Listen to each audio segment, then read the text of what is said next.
Dans cette vidéo, je vous fais la correction du contrôle qu'on a eu sur Python et sur la programmation d'une manière générale. Ici, il y avait pour le premier exercice 7 étapes à réaliser. La première étape était déjà toute écrite. Il suffisait simplement de venir mettre print avec le petit texte à l'intérieur, mais ça vous était déjà donné. Ensuite, il fallait demander à l'utilisateur une valeur pour A, une valeur pour B. Je vous avais écrit déjà la valeur pour A, il suffisait de faire exactement la même chose pour la valeur de B. Et ensuite, on disait que la fonction était maintenant définie. Donc ça, c'était tout simplement du texte qu'on venait réaliser avec la fonction print. Et pour finir, on venait demander à l'utilisateur de venir donner une valeur pour x. Donc ici, on a une petite phrase qui nous demande de donner une valeur pour x. C'est exactement la même chose que pour demander une valeur pour A ou pour B. C'est exactement la même fonction, la même écriture. Il suffisait juste de modifier la phrase à l'intérieur. Ensuite, étape 6, on me demandait de réaliser le calcul. Donc ici, le calcul, on me disait que l'image, c'était égal à la valeur A multiplié par la valeur de x plus la valeur de b. Je vous avais déjà noté dans mon PDF image égale, donc ici il suffisait de venir mettre image égale, et on me disait A fois x plus b, sachant que A on l'avait appelé tout simplement A, x on l'avait appelé tout simplement x, et b on l'avait appelé tout simplement b. C'était le plus simple possible. Et pour finir, on me demandait de dire à l'utilisateur ce que valait pour finir l'image. Donc ici, on me demandait de dire l'image de votre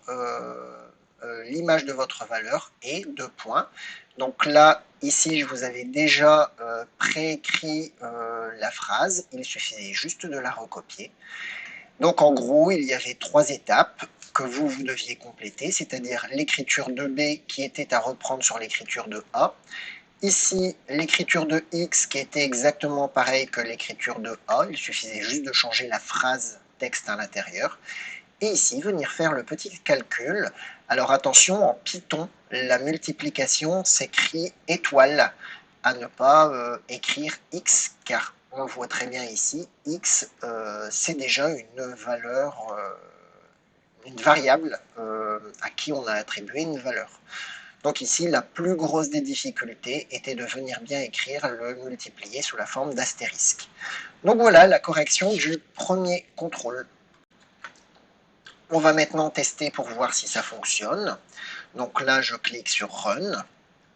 On me dit ici, la fonction doit être de la forme de f de x égale à x plus b. On me demande quelle est la valeur que je veux donner à a. Je vais dire par exemple 5. On me demande quelle est la valeur que je veux donner à b. Je vais dire par exemple 3. Et quelle est la valeur que je veux donner à x? Je vais dire 2. Donc ça va nous faire 3 fois 2, non pardon, 5 fois 2, 10, plus 3, 13. Et on obtient bien le résultat 13. Le code fonctionne. Dans l'exercice 2, on va ce coup-ci se servir de la condition si, qui s'écrit if.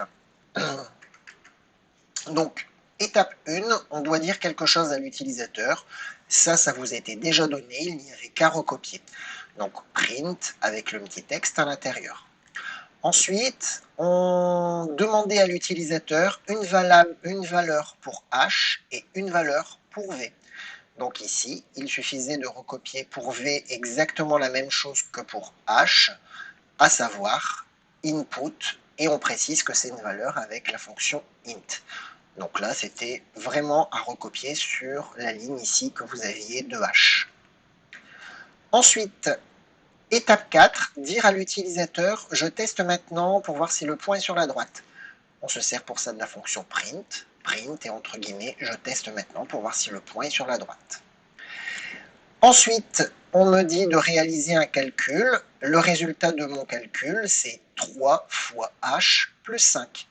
Donc ici, je fais mon calcul, je donne comme nom à ma variable résultat. Je vous rappelle, une variable, c'est simplement le nom qu'on donne à une information qui va contenir le résultat d'un calcul ou d'une saisie de l'utilisateur. Donc ici, je vous avais conseillé d'utiliser résultat.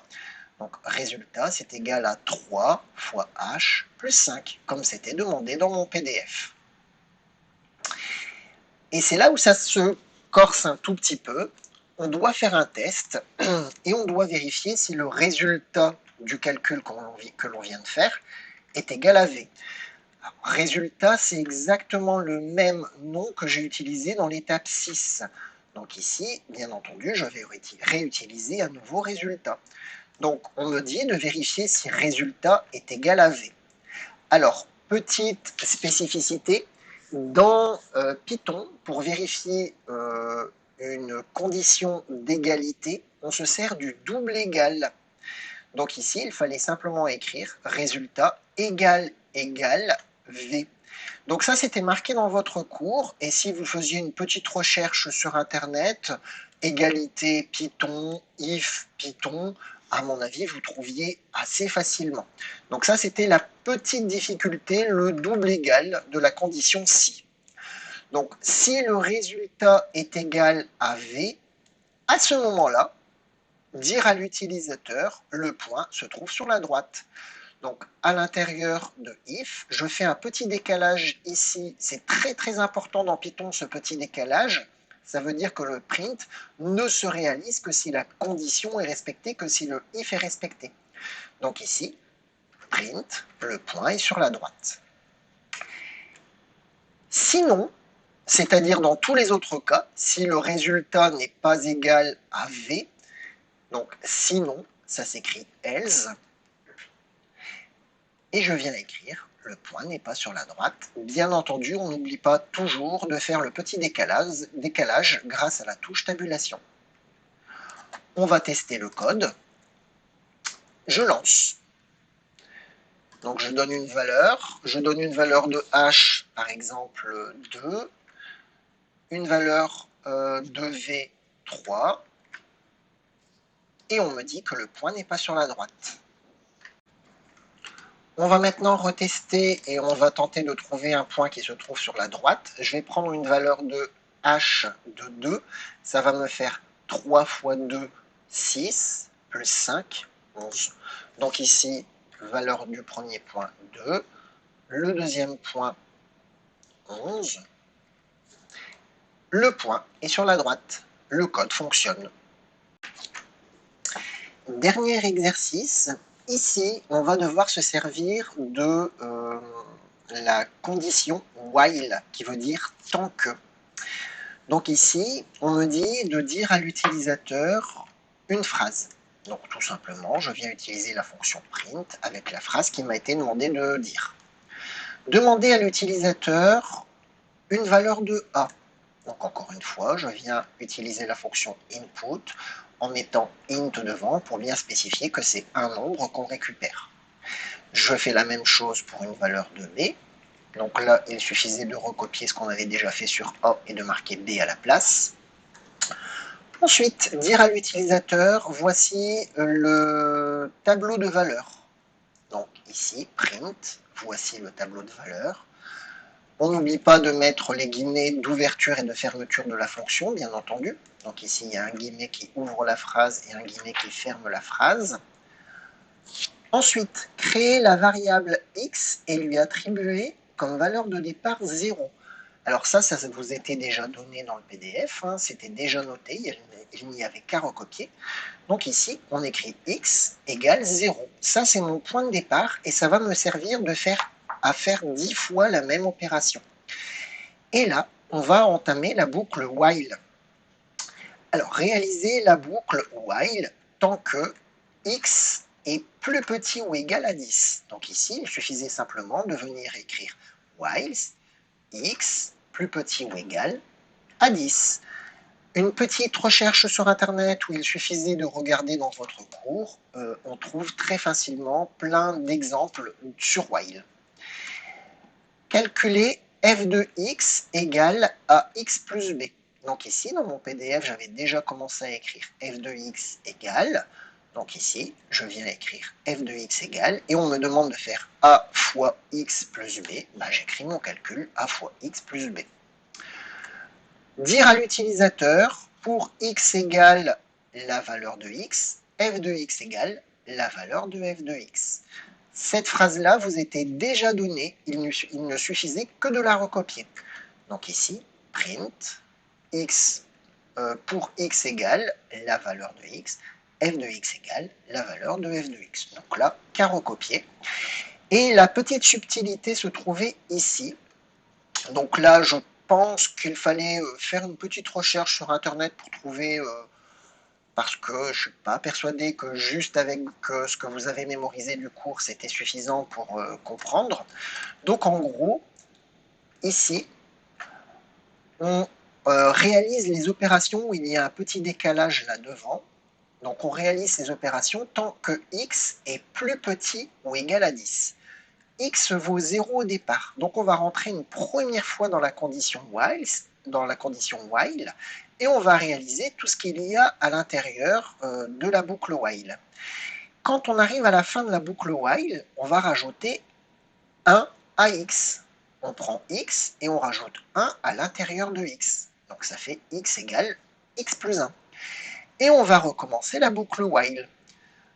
Le premier tour, on va arriver à 0 plus 1, ça veut dire que x va valoir 1. Quand on va faire une deuxième fois l'opération, x est toujours plus petit que 10, donc on va rentrer encore une fois dans la boucle while. À la fin, x va valoir 1 plus 1, c'est-à-dire 2, etc., etc. Et à la dernière opération, à la dernière boucle, x va valoir 9, ou plutôt 10, 10 pour la dernière, 10 plus 1, 11. Et quand Python va refaire la boucle, ce coup-ci, vu que x vaut 11, x n'est plus petit ou égal à 10. Il est plus grand que 10. Donc la condition while n'est plus respectée, et Python passe à la suite. Et vu que dans la suite, il n'y a plus rien, c'est terminé. Je vais exécuter mon code Python pour vérifier que ça fonctionne. Je tape une valeur de A, par exemple 2, une valeur de B, 3, et on se retrouve avec notre tableau de valeurs. Donc ici, on va juste vérifier pour voir si ça fonctionne. Si je remplace x par 0, ça me fait 2 fois 0, 0, plus 3, ça fait 3. Si je remplace x par 1, ça me fait 2 fois 1, 2, plus 3, 5, etc., etc. Et on voit que Python s'est bien arrêté au niveau de x égale 10, car pour la dernière opération, vu que x valait 11, il n'était pas plus petit que 10, et donc Python est passé à la suite, et le code était terminé. Voilà pour la correction de ce contrôle de maths. J'espère que vous aurez mieux compris, et je vais très probablement vous reproposer un autre contrôle pour essayer de rattraper votre note.